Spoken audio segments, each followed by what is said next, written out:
This is a recap of Hellbound Season 1, and with that being said, give the video a thumbs up, hit the subscribe button, and let's just dive into the recap.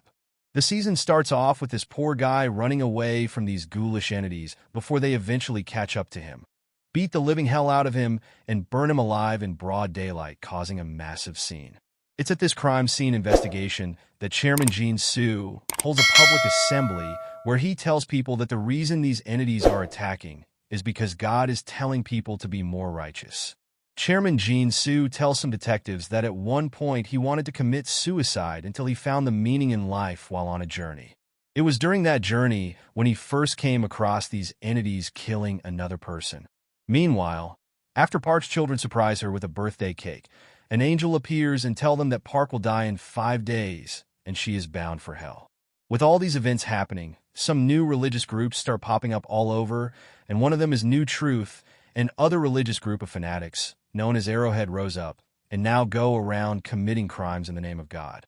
Park then goes to a lawyer named Min for help, telling her that New Truth wants to broadcast her demonstration, aka her death, on live television. Hee-young, Detective Jin's daughter, then confesses to Jin-soo that she was responsible for her mother's death. Jin-soo helps Young to track down the actual man responsible for her mother's death, and they incinerate his body. A large group of individuals, some VIPs, start to arrive and surround Park's home, made for Park's death to be televised, and much to everyone's disbelief. The ghoulish entities arrive and begin to viciously attack Park in her home, and they burnt Park's body, and they disappear. The day after Park's body was burned alive in her publicly televised demonstration, all the doubters in Korea are now believers, and a televised interview with Jin-soo is held seeking his counsel. Ms. Min, now fearing for her life from Arrowhead, flees with her ailing mother, but not before she finds information about Jin-soo that he himself received a decree by 20 years ago.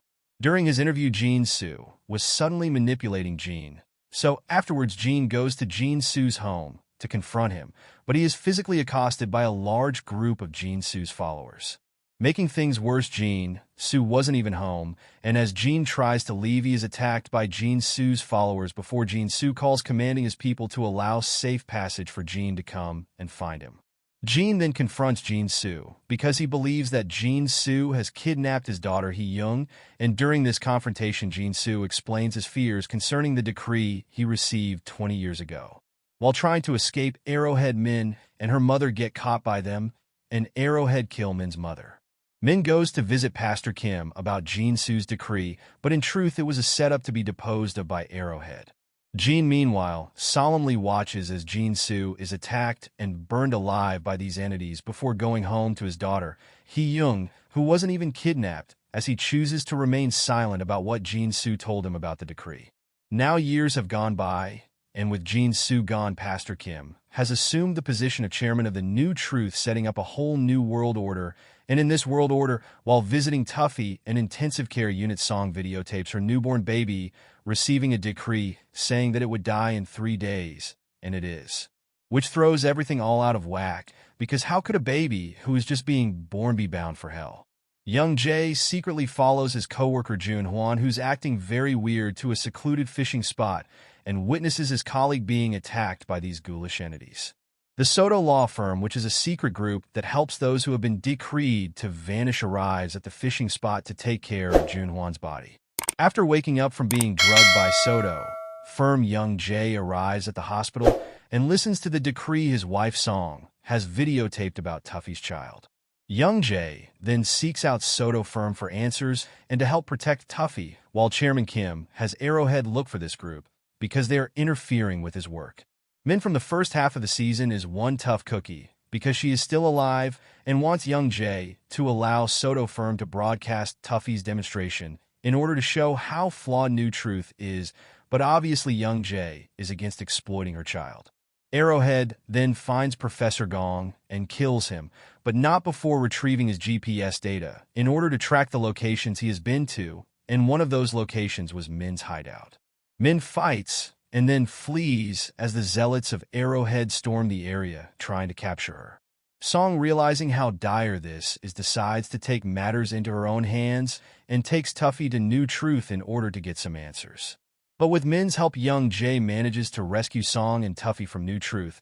But it's too late, as Chairman Kim now knows about Tuffy's decree. Young-jae, Song, Tuffy, and Min to seek refuge in Lee's place before Min is live-streamed, not just telling everyone about Tuffy's decree, but also about the fact that they will be broadcasting it as well.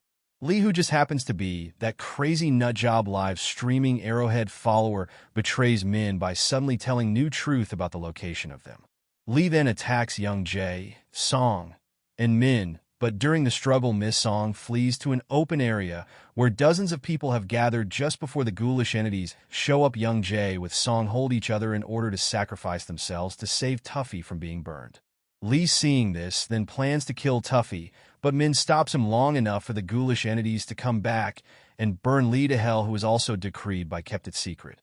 Arrowhead then arrives pursuing Min, but the crowd of people stop them from going any further, and the power that Arrowhead has established begins to crumble in light of these events. Min then gets into a cab with Tuffy to flee to safety, and the season ends with Park's charred body inexplicably regenerating before she essentially returns back to life. So the video ends here. See you in other video. Bye-bye.